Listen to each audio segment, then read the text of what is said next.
what do you think about the new intro, Drive Safe Dave? It got me geared up. You know what? Normally, with the old intro, I was getting tired. I couldn't perform. I felt like it. But we get the new intro. Hey, producer, great job on that intro. I tell you what, I feel pretty good. All thanks to you. Oh, yeah, no problem. It only took 8 hours yesterday of editing, but it looks good. You know what? Just because you're bad at your job, you can't put that on us.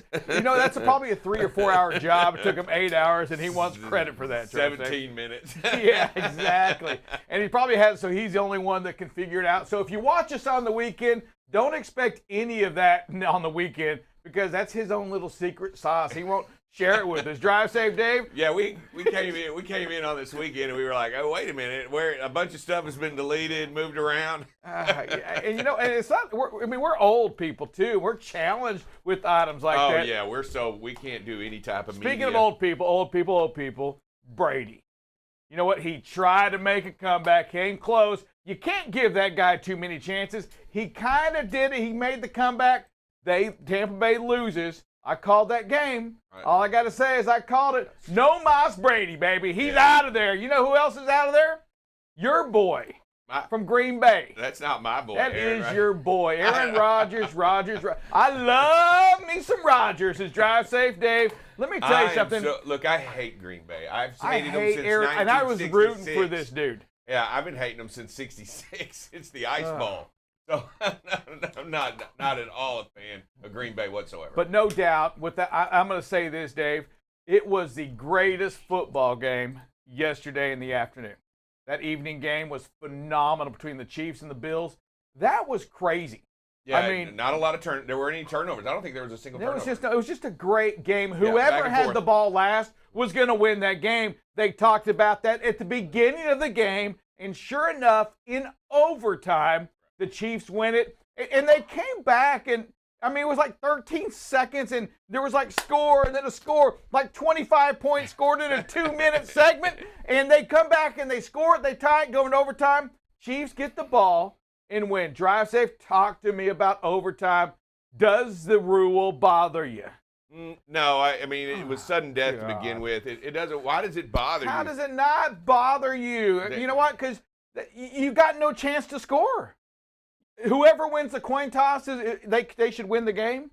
The fact that the Chiefs got the ball first in overtime, that's if they score a touchdown, you're good with them winning the game. If they score a field goal, the other team gets the ball. I don't care. A score's a score. You've got to get the other team a chance to score. Okay. Well, then there's Rick. He likes the participation awards. No, also. You know what? I'd like you and I don't know who else, man, would enjoy that. You probably don't even understand it. It makes no sense. I mean, why is it okay if you get a field goal that the other team gets the ball, but if you get a touchdown, they don't get a ball? That's but why are you okay with that, I guess? Well, Yield, man. It's the rules. Yield, man. I mean, it's the rules. When have you started following rules? When does that start? We turned over? This is a 2022 thing? Is this a 2022 Yes, thing? And I try to follow the rules of the road and the signs. Rules of the road. Let's go right into it. Today, you have the yield. Yield not to temptation. Drive safe, Dave. Yeah, basically, watch out when you come to this intersection. Look around. Yield to the right-of-way. That's what this sign means. Make sure that whenever you get there, you kind of look around. You make sure that you yield to the right-of-way. It doesn't matter if you're merging. Doesn't matter if you're entering. Doesn't matter where you are. That's what this sign means. You don't have the right of way. Especially if you see one of them road trains going down the road, right? If a road train is going down the road, I'm going to tell you, yield right now to it. Drive safe. Thoughts on the road trains up in North Dakota? Yeah, you know, look at this right here. I haven't. So they're actually called LCVs, longer combination vehicles, and we have several types that are out there on the road today, and those can be triples, those can be turnpike doubles. Those can be California doubles. Those can be different types that we use out there on the road, but none of them usually extend beyond the 105, 110-foot mark. These right here, these trains, these are going way past that. We've seen a lot of them in Australia. I've never seen any of them personally, how they would work or how they feel. I do know how a triples feels in the truck, but I would never. I'd be wary to see what that last trailer's doing on this. I just can't imagine. I mean, whether you're in Australia pulling, triples or whatever they pull in Australia, they pull some real Well, they're pulling the longer 53s. Hey, mate, I got a long yeah. trailer on me, mate. Yeah, and they're pulling them, and they're pulling these long trains, and you're talking about 44 tires or something like that out there on. Have you pulled a set of doubles, the 53s? Absolutely. Turnpike doubles, yes. You have. Yeah, turnpike doubles. Dave. No, they had a set. FedEx had a set it pulled. Dave, be honest, dude. This is your chance to come clean real quick. Have you really, or have you seen it done? No, I have pulled one set. Wow. Talk to me about it. It's no big deal. It's like pulling a set of pups. It's just longer. But I pulled triples, which to me was a lot harder. And the great thing about doubles or triples is that it doesn't need a long swing. Now, the turnpike doubles does need a little bit longer swing, but the pups don't need a long swing. They pull around like a train. So you don't have to swing them long. But So a question for those of you that are new to the show. Hey, welcome to BCB Live. We're the safest station in the nation, and it's all about safety here. But I fact check this guy all the time, and I have one more fact check for you. Okay. All right, so over the weekend, yesterday, as a matter of fact, during breakfast, we had the opportunity to discuss when people pass away. It's kind of weird that Dave made mention that their fingernails grow and their hair still grows after they pass. I had a researcher do a little bit of research on that. And in fact, it appears that the head maybe starts to regress a little bit, showing like it appears that the hair is growing the same way with the skin around the fingernails, making it appear, right, that it starts shrinking, that your nails are growing, your hair is growing. Dave, I'm going to go with fake news. Okay, so if the hair is longer than it was, it doesn't mean isn't it it's longer? growing, Dave. You realize that, hold on a second. The length is the length. The drive safety, let me tell you, even off air, you gotta fact check the guy. It's absolutely amazing. If the hair was 6 inches and then a month later it was 7 inches, is that longer? Did that grow longer? No, it's still 6 inches. The fact that you have less forehead, less head now, the hair is still 6 inches. Sir. No, it's now 7 inches. All of this is right here. And you can only get this on BCB Live, the safest station in the nation. Hey, we're going to go to a break, and we'll be right back.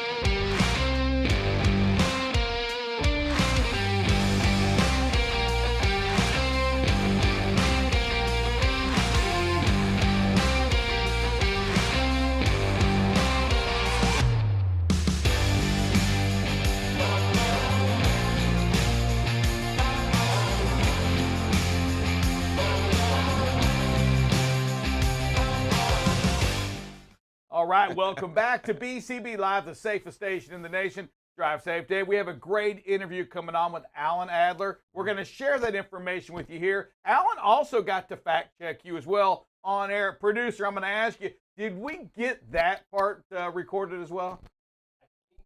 I think in this series, since we had to shorten it, we didn't get that. I think at the 20-minute mark, you can. But if you want, you can go on YouTube. Always make room for this guy. Great stuff right there. You know, it is. And I didn't want to go today. I actually went and did a little research to make sure there wasn't two different hydrogen gases out there in the world. And I basically found out they are exactly the same. So, but we're going to go ahead. We're going to go ahead and see the interview. Actually, great interview. Facts. I mean, this guy is a wealth of knowledge, correct? You know, anytime somebody can give us facts, that's always a good thing. I'm going to go out there and say that. All right, here we go. Acronym time. ESPN. What? Entertainment Sports Programming Network. Very good. We went over that last week. I was hoping you still remembered it. He got one for you, folks. I teed one up for you. Good job. It's time for that interview with Alan Adler. Producer, kick it. Hey, everybody. Welcome to BCB Live. We're going into Drive Safe Dave, an interview with Alan Adler. Alan with Freight Waves. Alan, I want to give you an opportunity to tell our listeners a little bit about who you are. I'm going to tell you this, though. I am a big fan of yours. I watch you all the time on Freight Waves, talking to Katie, and and those folks there. Love your information. You're kind of like this guy here. You know a little bit about everything, except I have a feeling most of the things you talk about are probably true.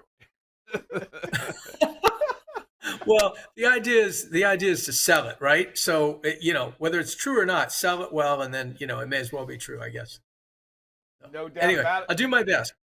Hey, Alan, so you obviously do that. You write for FreightWaves. You're involved in a lot of different stories on FreightWaves, electric vehicles, autonomous vehicles, but you also had a stint there working for the Associated Press, GM as well. So a pretty, you've been, I don't want to say you've been around, may not sound the best, but you're pretty, you know a little bit about everything, it sounds like, seriously. Well, I appreciate that. It's been a long-ish career, I guess. I mean, 40 plus years all in all. Started in journalism at the AP out of college, and was there for about 14 years, and then went to the Detroit Free Press for a few years, and ultimately took a 20-year detour, kind of riffing off the Eagles there about the 14-year vacation, but a 20-year detour into PR. It was a good run at General Motors. Did a lot of media relations stuff. Worked in China for a couple of years, and got to really understand the automotive side of the business. Left GM in 2017 and did some freelance for a while, and then ultimately ended up in the commercial trucking space.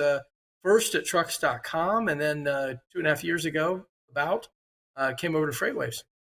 Hey, Alan, that extensive career. Hey, I was reading an article the other day that you had talked about how electronic vehicles were taking in the trucking industry, were taking a lead ahead of regular diesel trucks, and how they were being done more or quicker, or being taken the forefront, or kind of in the way of everybody else trying to get their diesel truck. Yeah, I was surprised by that too. I picked up on that from the folks at Kenworth out at CES in Las Vegas, where the comparison was interesting because 3 to 6 months to get an electric truck at this point, versus about 13 based on the backlog to build at the manufacturers for diesels right now. So you have to say, well, how come? Why is that? Well, there's a couple reasons. One is that you've got a regulatory environment coming here in the next few years that's going to require electric trucks. They may not have to be battery electric, but that's sort of the coin of the realm for the moment. And I think that what's going to happen is that, as these manufacturers recognize that you've got the advanced clean truck rule that started in California, now been adopted to 5 other states and potentially 15 states, it's going to basically create a sales quota for electric trucks. So you're going to need to have them in your fleet. Right now, they obviously sell for 2 to 3 times as much as a diesel truck. So the revenue generation on the part of the manufacturers and the sellers is very good. So if Peterbilt sells an electric truck today, they're going to book a lot more revenue, not profits, but revenue on selling that truck. So there's definitely that as a factor. But I think the regulatory part of things, and to some extent this growing sort of sustainability thing that's going on the part of a lot of the fleet customers. Yeah, I read that article, and I had lunch with some fine folks over at Kenworth a couple days ago, and I brought that up to them because here we are, we also have a trucking company. We're still waiting on some trucks to come in. I was like, hey, is there any truth to this right here? In which they came and said, without a doubt, it's true. However, the cost associated with it, it's not like people are just ordering hundreds of these electric vehicles. There's still not a big amount of orders are saying being put in. And I asked the question, I don't know if they knew or not, but back when we were having the propane and all the talk around that, are the states or is the country, are they out giving rebates or helping these trucking companies purchase these electric trucks right now? I can speak to electric. I can't really speak to propane or some of the other alternatives, but I can tell you that both through the low carbon fuel standard and also a lot of upfront incentives from California, principally. Other states have them. I'm not as familiar with them, but there's a program. I'm just going to use the acronym because I can't remember exactly, but it's a hybrid voucher program called HVIP in California that will provide up to $120,000 on the purchase of a Class 8 electric truck. So, most recently this week, or last week, I should say, Nikola qualified for that with its battery electric truck. and Kenworth, Peterbilt have long since qualified. I think Volvo and Daimler have as well. So, the upfront price, if you're taking 120,000 off of that, that's going to bring it back closer to what you would pay for a diesel. And then, your payback's going to be a lot faster, in terms of getting these on the road. Now, one caveat I think that's important on the delivery time of the electric trucks is that doesn't mean you're going to be up and ready to go, because you've got infrastructure considerations. You've got to get your charger. You've got to maybe trench to get that electric power in and things like that. That can take longer, and it's also some more cost up front. Now, of course, PACCAR at CES showed, I think for the first time, maybe not the first time, but they showed their own chargers that they're making with ABB, and so they'll be happy to sell you a charger in addition to a truck. And so, that's something that PACCAR's talked about in terms of being an additional revenue stream for them. Yeah, and as you talk about this infrastructure, not only do you have to do at your base terminal, but there's really not. And if I were to go out and buy one of these EVs, I really am hesitant to do that, because the outside infrastructure is not really in place, or is it even being invested in that I know of or can visibly see in our area or anywhere else that we would use that vehicle.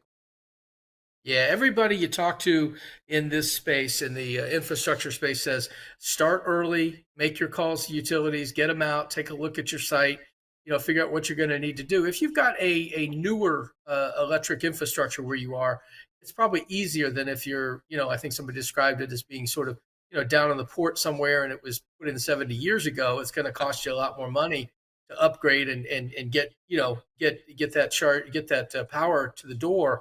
The chargers themselves are probably the easiest part of that, but it's getting that power in. Now, there is also, by the way, some pretty juicy incentives on the infrastructure side as well in terms of chargers and even some money. I think I want to say it's California Edison that has a pretty nice program with hundreds of millions of dollars to help offset the costs of the getting the power in. You know what? And you talk about the CES and the show that you're at.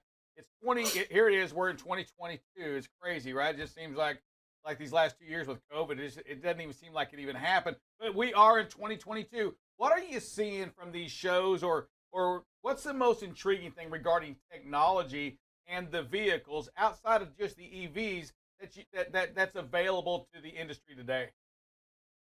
Yeah, okay. So let's go back to about 2018, and we saw the beginnings of this, and some of these trucks now are coming back in for second owners, and that's safety equipment. You're quite familiar with all this in terms of automatic emergency braking and forward collision alert and lane departure warning, maybe even lane centering. Some of the what's called level 2 automation or assisted driving.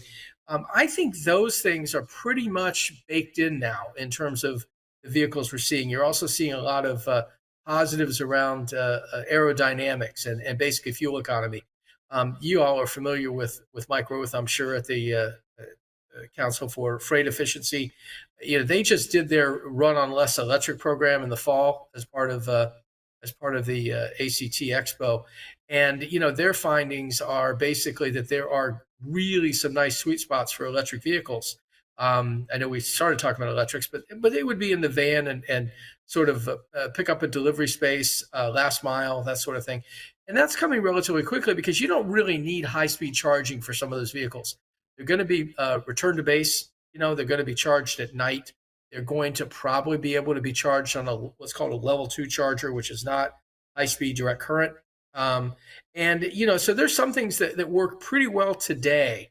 Those batteries are smaller. They don't need quite the juice that some of the others do. And if those trucks are going less than 100 miles a day, they're ideal for this. It's the bigger trucks. It's the Class 8s that are a bit of a challenge. And one of the things that some of these fleets have recognized is that batteries in terms of certainly, middle mile are maybe not the best solution. Today we can get up to about 300 miles, maybe a little less, on a Class 8 truck between charging.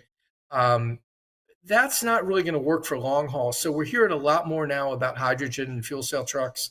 Obviously, we've got Hyzon out there that not doing much here in the States yet, but globally because they spun out of a Singapore company doing a little bit more on the fuel cell truck space, especially with sort of special service trucks.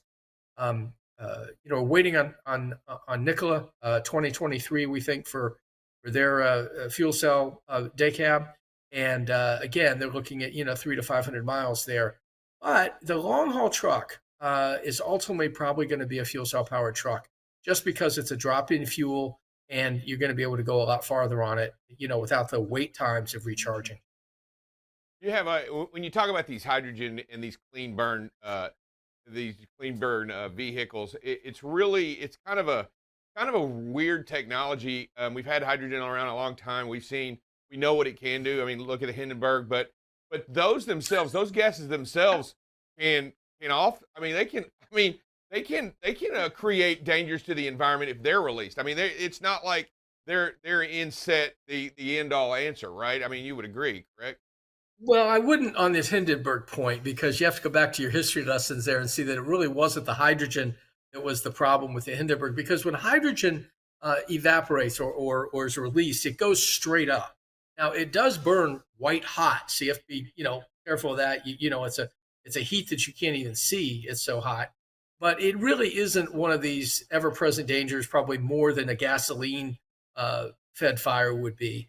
It's intense, but it does shoot straight up. It doesn't kind of hang around and burn everything in sight, that kind of thing. So I think there's a few misconceptions and time-honored Hindenburg kind of references there. I think the industry and those closer to it probably know that's not true, but the public still does have some of those thoughts, and you sort of it's one of the reasons that I think you have to sort of try to set that record straight when you can. I want to be careful here. I'm not selling hydrogen, but I think you have to understand a little bit more about its safety. And when they do the tanks, because hydrogen is stored at super high pressure, the tanks are typically good enough to handle a 50 millimeter shell. When I worked at General Motors, I did media relations a couple times in the fuel cell space, and GM is one of the originators really of hydrogen vehicles, going all the way back to technology that came from NASA during the Saturn launches in the 60s.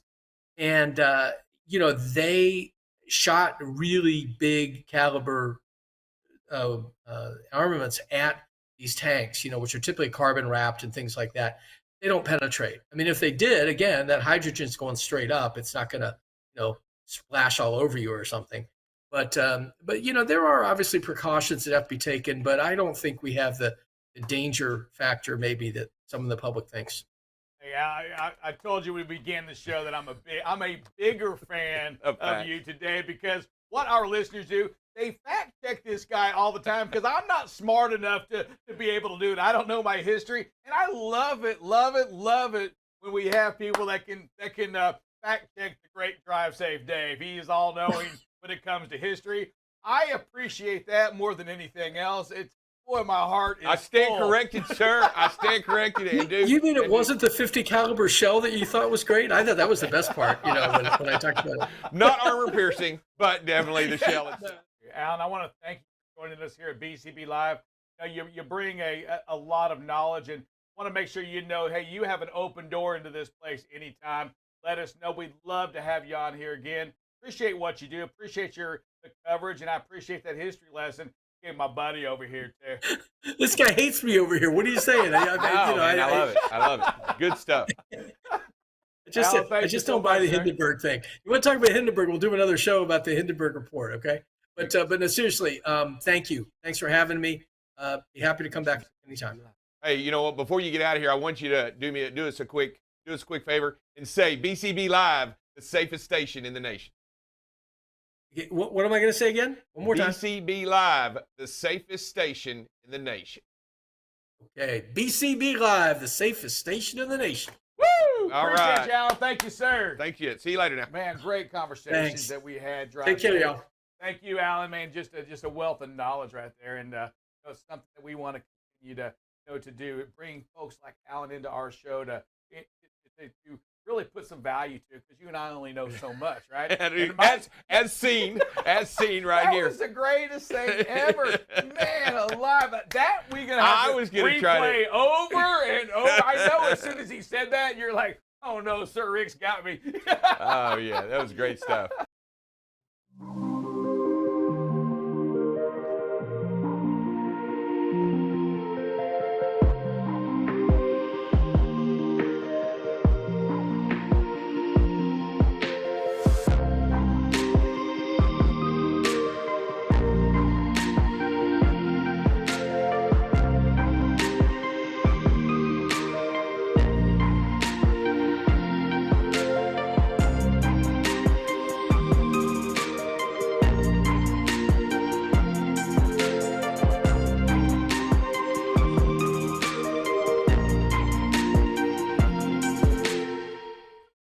All right, welcome back to BCB Live, the safest station in the nation. Drive safe, Dave. Great interview, and we actually did get the fact check caught on camera. We did get the fact check. I didn't argue with the guy, but it actually was. The Hindenburg did burn because of hydrogen. It didn't burn. You're so brave after the fact. You know what? I went and looked, and it did burn up like that because of hydrogen. He reminds me of when the bully's running away from you. Yeah, you better run. Hey, yeah, when he's all the way down the road. I got you, drive safe. I'm sure you were right. 100%. I'm sure you were. Hey, I do want to talk about one thing.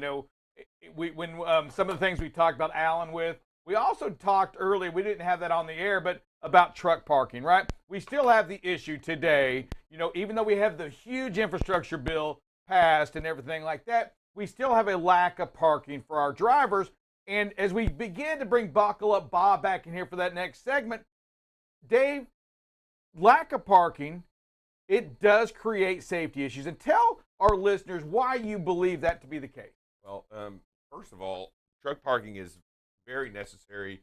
Not only truck parking, but good truck parking. Parking where you can feel safe, where you can find a place to go to the restroom, find a place to get something to eat.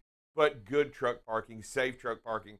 What it does is it alleviates it alleviates the stress associated with it, which can create tiredness to the driver, and it also it increases productivity. So you've got a couple of things here that can make it 100% better by just finding a good, safe place to park. Yeah, there's no doubt that the truck parking is a productivity issue, and as we have supply chains issue across this country today, one way to increase a driver's hours, and remember they have a limited amount of hours, is to increase parking to where they wouldn't have to shut down early. And when a driver shuts down early, Dave, it can and often does create additional fatigue, right? Because now maybe they've had too much. Now they get up and it's 3 o'clock in the morning and they still can't leave till 6 o'clock in the morning. And it creates issue after issue relating to productivity, but also just the safety side of having to shut down too early, having to shut down in a place that's unsafe. To your point, I love it,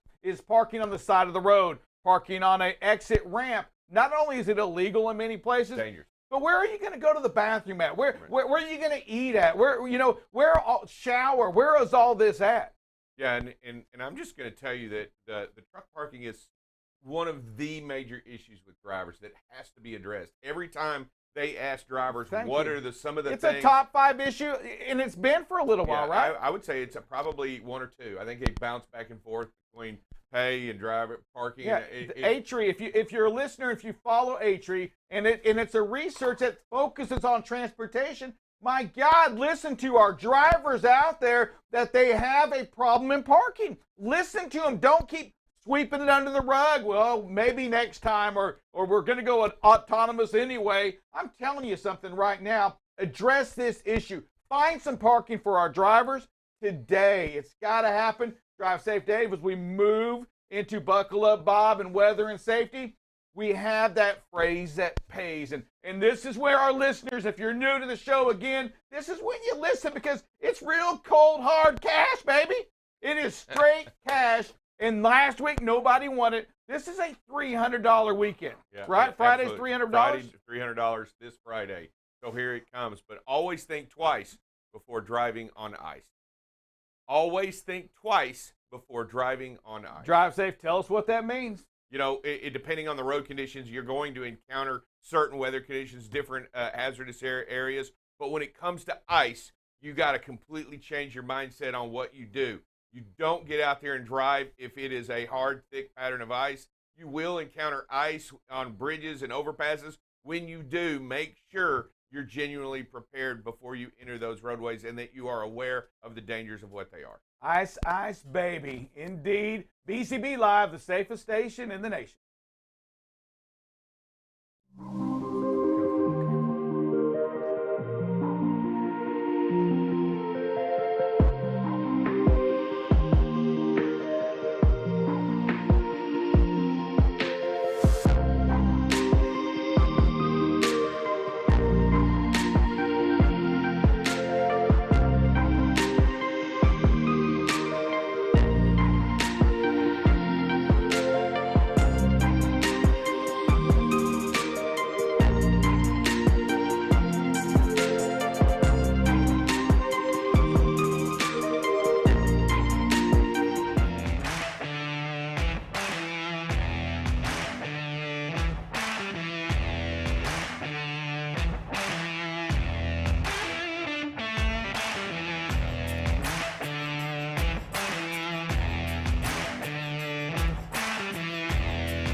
All right. Hey, good morning on this Monday. It is Buckle Up Bob, and we are back with the safest station in the nation, BCB Live.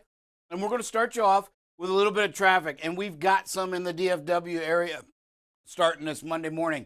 We have major southbound as you come into Fort Worth on 35W. Once you get inside the merge point here of the 820 loop and 35. And again, northbound, we have a lot of construction up there once you get past Saginaw as you move into Keller and out here by the Alliance Airport. So again, expect some slowdowns and some delays. You're going to have to be patient. Our loops have some issue over in DFW, right? 635 loop, we got a problem up in all the way from Carrollton around Garland to 30 merge point, downtown area. And again, on 20 on the eastbound lanes, we have a big problem right here at the 114 merge point as well. So again, be patient. You got to slow down and you got to increase your speed or space as you come into these areas this morning.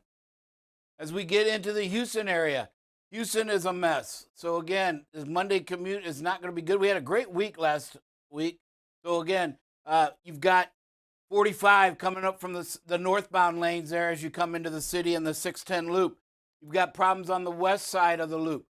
Downtown area is pretty bad. And then a huge, both directions, up here on the northeast as you, between 45 and the 290 merge point, we have a problem in Houston. So Houston, got to be patient again this morning as well. The turnpike coming in, the eastbound direction on the West Park Tollway also has some issues there as you approach 69. Kansas City always looks good. And this morning is no different. Little bit on the southbound lane as you come out from Overland Park, but all in all, the rest of it looks great. 35 passing through looks good. 70 also looks good, as well does the loop this morning in Kansas City. Chicago, whoa, that's the worst it's looked in a long time. We have a little bit of snow going on there, some snow showers. They're not expecting much, but as you can see, after the last couple of weeks, it is a mess in Chicago. So folks, hey, sometimes it's best, drivers out there, if you've got the time, pull over and let the rush hours and let the crazies get out of this snow. You can see every major thoroughfare. 80-90 coming from Indiana into Illinois across the state line has problems. 55, as you get up to Channahon, you have a problem near Joliet. 88, all the way from DeKalb into Aurora. 90 has a problem from Rockford all the way down into Schaumburg. And the northbound, Waukegan, all that has a problem as well. So again, Chicago, going to take a lot of patience this morning. You're not going anywhere. They've got a little bit of snow showers. They're expecting only 2 inches, so it's not supposed to be some major storm, but it is causing some issues with the traffic this morning. Nashville looks pretty good. Again, we always have a problem here on 24 northbound as you come up all the way back to, what is that? Stone? Well, give me a city in there. There we go. Stone Ridge, that's what it was. Stone Ridge and Walnut Ridge all the way up to 155. And then we've got a little bit of a slowdown here at the 2440 merge point. And also, as always, 65 and 24 north of the city. That's the southbound lane as you come in. We also have a problem on 31E, the southbound, all the way back from 155 loop to downtown Nashville. So Nashville, again, also has some slow going this morning. Again, got to slow down, got to increase your space, and be patient. Pack your patience, as we like to say. As we go to Atlanta. Atlanta, don't look, I mean, it's not great, but it's not as bad as it has been. Again, we got a little bit of a problem here on 20 coming in from the westbound here by Stone Mountain. The southern part of the loop looks good. East side of the loop, north side, always a problem. And then we got a problem coming eastbound on 20 as you approach the loop. We also have a problem here on 75 southbound, right in there from Marietta all the way to the 285 loop. Remember, drivers, you must take the loop. It's a Georgia state law. You cannot pass through the downtown area, inside the loop unless you're delivering in there. It is a state law. So Atlanta, again, some major rush hour traffic this morning as well. Baltimore looks pretty good. Usually has a problem always up here in the northern part. Parkville, Towson. You got a problem on the westbound side from Parkville. And then up here at Towson, it's the eastbound direction. Over here by Ruxin, that little section is going to be the west or southbound. Same here. This Woodlawn, all the way back from 795 down to Catonsville, is got some backup stop-and-go traffic the entire way on the southbound lane. Connecting to D.C., the arteries look good. 295 looks good. A little bit of a backup on the southbound near between Russet and South Laurel. As you get in the D.C. area, again, the northern side is always an issue. So here right by Silver Springs and Adelphi on the westbound side, you have a problem stretching there for about a 25 minute delay. And again, just some of the southbound right here at all this merge point. Remember, we've talked the last few weeks and we talk a lot about merge points. 5% of the roadway, 30% of big truck accidents happen at these merge points. So you've got to be on the lookout for that. You've got to slow down, yield the right of way, let them in. As we get to the West 66 on the eastbound side, got a little bit of a problem as you approach Idlewood. 495 on the northbound near Annandale, we have some backups as well. And then 295 here on the eastern side of the city, also a problem. Everywhere else looks pretty good in the D.C. area this morning. Philadelphia, New Jersey side looks great. The Philadelphia side looks like typical rush hour. I mean, we're backed up normally to Conshohocken, and now we're backed up to Norristown to 276. So we've got two areas there. Going to cause you about a 25 to 30 minute delay. And you can see the downtown Philadelphia area all looks congested along the river there as well. So again, be patient, slow it down if you come into the Philadelphia area this morning. Oh, we took off Indianapolis, huh? Well, all right. I can add it back. That's okay. I think I might have added Nashville or. No, we've had them. Okay. That's all right. Indianapolis was. Well, they're usually green. Now Indianapolis is really green all the time. Yeah. So I wouldn't. Yeah, it's just a major hub for the drivers. We got some precipitation, as you can see, some rain showers south of Dallas in the south portion of Texas. Chicago, again, there's that little bit of that snow. Detroit, but the rest of it looks pretty good. We're going to look a little bit at your wind gusts. We're not expecting any winds, really, any major kind of winds till Wednesday. And so as you can see today, not a whole lot. Going to be in that 20 range mile per hour is the forecast, so it shouldn't be too big of a problem. Tomorrow, much of the same. You just don't see a lot of the red and that except in the upper elevations out here in the west. And then when we get into the Wednesday, we start to see some wind creep in from Canada. So again, you're going to see some here as you approach Nebraska. Omaha might see some 30-mile-an-hour gusts. Again, all these are manageable with a little bit slower speed. And then Thursday, again, it all lightens up a little bit. So this week, it looks like we're going to get a break from the wind. The snow, however, not so much. But again, it's not supposed to be any major storms. You can see this is the next 3 days, right? Chicago, 2 inches. Albuquerque 1.6. Denver might see 3. Western Kansas in that 2 to 3 range. So again, not going to be a big storm. It's just going to make commuting hazardous. You know, as this stuff melts, refreezes overnight, you've got to be careful about the refreeze. I know Drive Safe Dave said it's okay to drive on thin ice or only not on thick.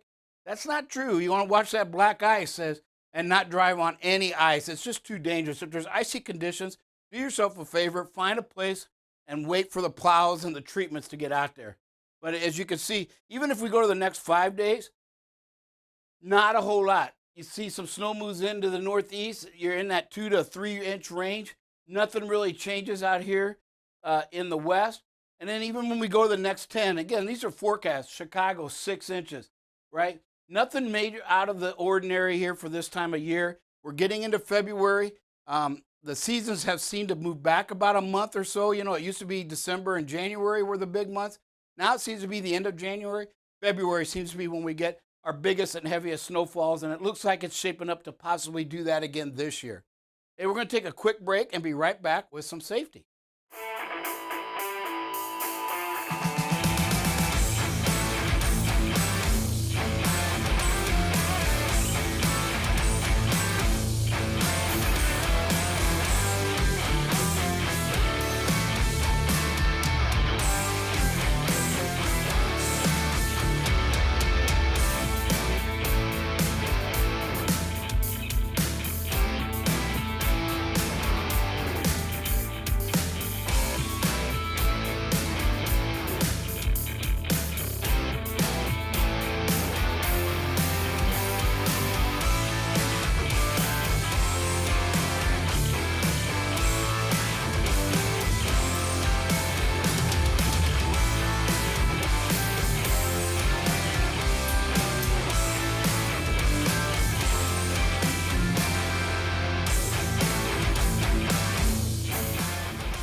Welcome back to BCB Live, safest station in the nation. All right, thin ice, thick ice. Talk to me, guys. I saw this battle kind of going. Talk to me. Ice is ice, isn't it? That's the way I looked at it. I heard him earlier say, well, you got to want to avoid that big, thick ice. Don't drive on it. I'm like, well, what about black ice and thin ice? You know, and he didn't kind of mention that. So I just thought. Well, you know what? Good point. We all have off days. Eventually I'm going to have that same day. Eventually, I'm assuming. We haven't seen it yet. No. We may not or what, but it does happen. But you know what, Buckle Up Bob? We are human after all. Most of us on this show. I'm not sure I understand, but there will be times when you come across an overpass or a bridge. I'm not asking you to immediately stop on the freeway. There are times that you're going to have to traverse those overpasses with ice on them. Those will occur. Black ice will come up and surprise you when you're out there on the road. Just genuinely be careful. I know we joke around and have a lot of fun with this, but ice is a serious issue. I just want you to know that there'll be times when you'll be on it. You just want to be careful when you get out. All right. Well said. Safe Dave. Yes, very well said. He's well spoken. He's a well-spoken man there. I did do a little fact checking on Drive Safe since it seems to be that day. God. He was only a year old when the Ice Bowl, so I'm not sure how he could hate the Packers during the Ice Bowl when he doesn't even see it. He didn't even watch it. You know what? He does. Sometimes born a Cowboy fan the day I took my first breath. Will always be a Cowboy fan from the day I was born till the day I die. Just letting everybody know, and my spirit will live on as a Cowboy fan even long after I'm gone. So here. His word's been spoken, and let it be written. Let it be written. Let it be done. All right. So talk to us a little bit, Buckle Up Bob. Hey, this week we're going to talk about, we went last week about accident reporting and what to do and things that are going to be needed for you so that you can slow the chaos down. This week we're going to talk a lot about do's and don'ts. We will have a do and a don't each day. There's a lot of them out there that help protect you and your company out there. And the first one we want to talk about is do take pictures. Don't focus on the damage. You can never take too many pictures. But with a caution, there's rights out there. If somebody's fatally killed or really seriously injured, they have rights. You cannot take pictures of them. It is advised, do not take pictures of that. Right? You can take pictures of healthy people walking around, so if they claim later that they've got some kind of injury, like, well, they look fine in this picture, right? So you can do that, but don't stay away from any severely injured or fatally wounded motorists. So that's the do. The don't don't ever give a recorded statement to the other people's insurance policy. You know, you want to get that stuff reported. Let your insurance, your company's insurance or your insurance handle those negotiations and statements. Don't ever give that. You only give statements to your insurance. Never give a recorded statement to the opposing insurance company ever. And with that, we have some videos. Got a lot to learn today, it seems like. You know, this first one, stop means stop, folks. You know, this is at a yard. There's a speed bump there to even slow you down. What's alarming here is when I look at the graph, we're going slow. This driver's going slow, but there's no slowdown. They just hit the bump at the same speed and run through the stop sign. New technology is going to show that up on your scorecards. Folks, get ready to embrace the technology. These scorecards are amazing, and they're not tools to get rid of drivers. They're tools to show them where their weaknesses and their strengths lie so that you can improve where you're weakest at. Yeah, I feel like, you know, if we pause that right here, right now, if you zoomed into it, I think we feel like sometimes it has an ish at the end, right? Mm-hmm. Stop-ish. No, it's just stop. You know what? Don't slow down. Don't stop-ish. Literally come to a stop before proceeding because it's there for a reason, Dave. When we see stop signs, it's usually because something bad has happened as well, right? Even on private property. Yeah, and it's designed for your safety. No matter what you may think, no matter how you may see it, that was designed or put there for your safety. They want you... either it's private property or out there in public, come to a complete stop for the reason that it was by intentionality. Do it because it's supposed to be done. Do it for your own safety and the safety of others. That is a law. That is a stop sign. Stop. Hey, this next one again. You know, we get the end of it. Yellow. You know, it looks like it's been yellow a while. Be prepared to stop at these intersections. You know, that's what you have to do. Every intersection, merge point, you must slow down enough to be prepared to stop. That's the safest thing to do. Remember that. We want you out there, all drivers, to be the safest in the nation. Not safe in the nation, but safest. And you do that by preparing to stop at the intersections. Remember, they're dangerous. And this next one I had to look at twice, and really the story was told in the numbers. Drivers slowing down already here, completely slowed down, and at the end it looks like it's a little hairy, and the driver was doing 10 miles an hour at this point. So able to stop, as you can see, great job. Just keep that. It just shows the importance of getting the big picture and immediately start to slow down. Don't wait till you figure out what's going on. It's a merge point. We already know it's bad. There's a motorcycle. Start slowing down soon. And this driver did that. They went from about 60 to 10 from this point here to there. So really a good job on all. It just looked a little scarier at the end. Yeah, and drive safe, Dave. When we go look at that video, there's not any of those we really would want to be. But who would you absolutely not want to be in this video? The motorcyclist. My God, can you imagine? That dude had to have been a little free. I guarantee you he's going to the next rest area to change him short. It just, even though it was under control, you're in the motorcycle, you're getting a little nervous. Hey, great job again. When you're driving in that right lane and we have a merge point like this, we just have to remember that traffic is it could come to a crawl, especially, Dave, when you look at this, we're probably in a high traffic, look, you have the lanes over there, right? The speedway or whatever to that left. There's a lot of traffic going to be in this lane, probably all day, not just certain hours. You've got to make sure that you're ready. Phenomenal job. Again, I just want to remind everybody, Dave, hop in on this. When you're in that right lane, there's nothing wrong with that, but you just have to be on the lookout because there's going to be a lot of opportunities that you're going to have to be ready to stop. Yeah, I mean, the right lane is the merge lane. It is the exit lane. It is the lane that has the most traffic changes in it. You got to be careful here because this is where you're going to be doing a lot of stopping. It's okay to be in the right lane. You might need to exit up ahead. It might be where you need to be. Just be prepared to come to a complete stop. I say that, and we say that you really need to be prepared to come to a complete stop at any time safely wherever you are. It doesn't matter if you're in the hammer lane. It doesn't matter if you're in the right-hand lane. You really need to be able to come to a complete stop. I'm going to agree with you on that, but let's face it. When we come to these merge areas, whether it's on the highway or like this, is that now not only do you have your own decision that you're making, right? You've got to try to guess, what are these cars to the right? What are they thinking? You know, is it somebody's first time driving? Are they an elderly person? Are they just confused? They don't know what the car in front of them doing. A lot of decisions coming quickly at one moment. You, Dave, to your point, you've got to control all of that by your speed and space. Absolutely. And you know, and I like, more than anything, when the last moment here, when the driver moves a little to the right, what he is allowed to do, he's allowed everybody in front of him to see down his back and look at the oncoming traffic behind him. He's actually given some room there for everybody. There's so much about this that I like. He's done a great job, or she's done a great job in slowing down and allowing the merge traffic to enter. Everybody gets in front of you. You control the lane. Great job here. Yeah, you talked about a lot. There was confusion there, and it looks like there's only about 200 yards before that lane just disappears, and everybody's just stuck. Oh yeah. And this one, you know, folks, pay attention to the curve signs, right?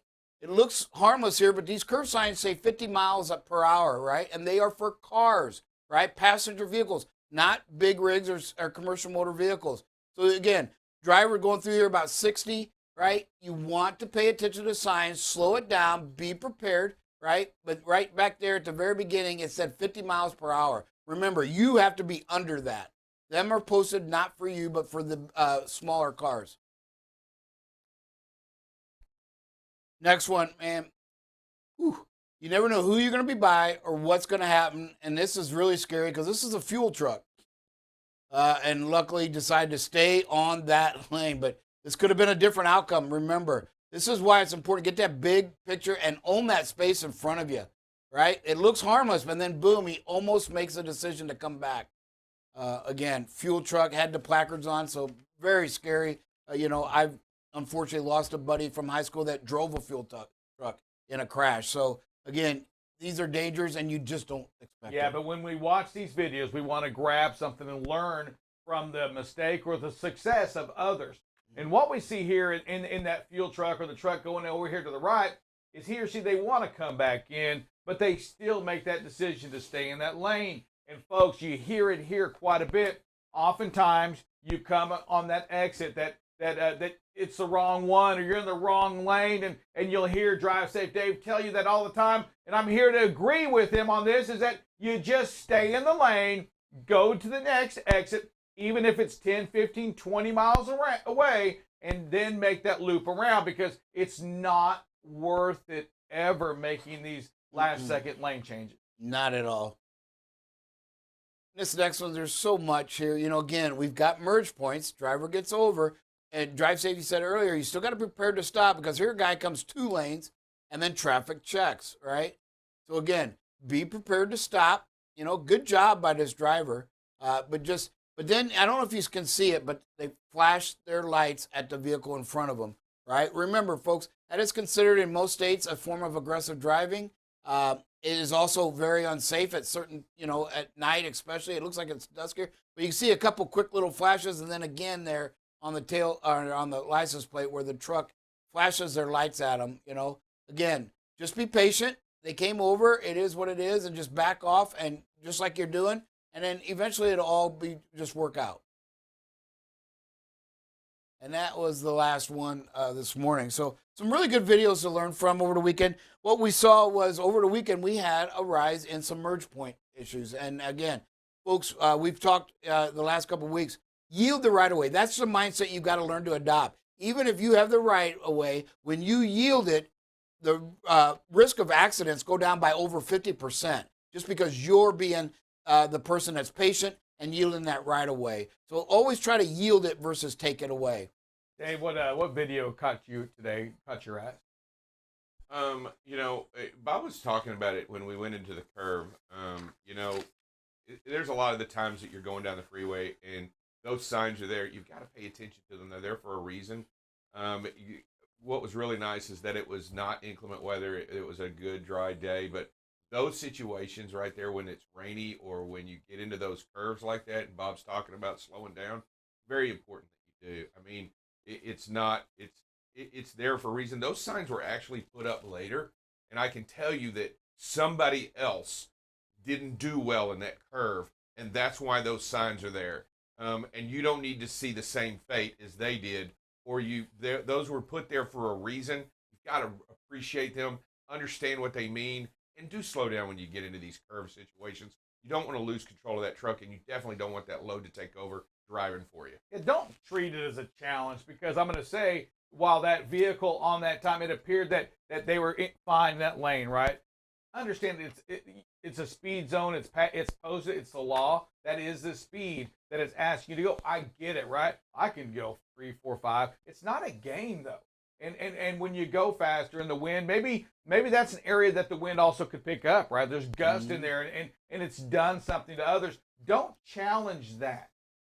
Just follow those rules. Make it a point. Not only do we say remind you to pack your patience, but look out there. Use those clues. Use those signs to help you be a safer driver, because it's not just you on the road. There's others out there as well that we've got to make sure that we're aware of when it comes to protecting life. It's what you do every day, and we've got to continue to. We got to be there to help support you. Our job back here is to try to give you reminders daily of how important your job is and how focused you have to be, because all it takes is a second, and we've seen it, right? Yes. All it takes is 3 seconds, and if we look at that one video, Dave, we think about that, Buckle Up Bob, the video with the motorcycle there, all it takes is that driver of that truck to not be focused at that moment, and they're unable to go from 60 to 10 like they did because they wait too late, and maybe it's a lot closer. Yes. We've got to stay focused all the time, and it is tough out there, and I get it. Yeah, you got to be mindful. And you know what? The greatest thing is that we all know what we need to do out there on the road. It's just putting all those things into practice each and every day. I appreciate everything that you do out there and how you do it. It is actually very remarkable, and we say kudos. Kudos, kudos, kudos. Our dear Heavenly Father, we thank you for all that you do for us. Continue to help us be better people, better stewards on the road. Help us to be safer on the road, but also be with those four-wheelers, be with others to keep them safe and to keep them alert and to keep them out of our lane. Help us to always, always do the right thing, and give us that courage to be that person for somebody else. We ask all this in your Son's name. Amen. Everybody, thank you for joining BCB Live, the safest station in the nation.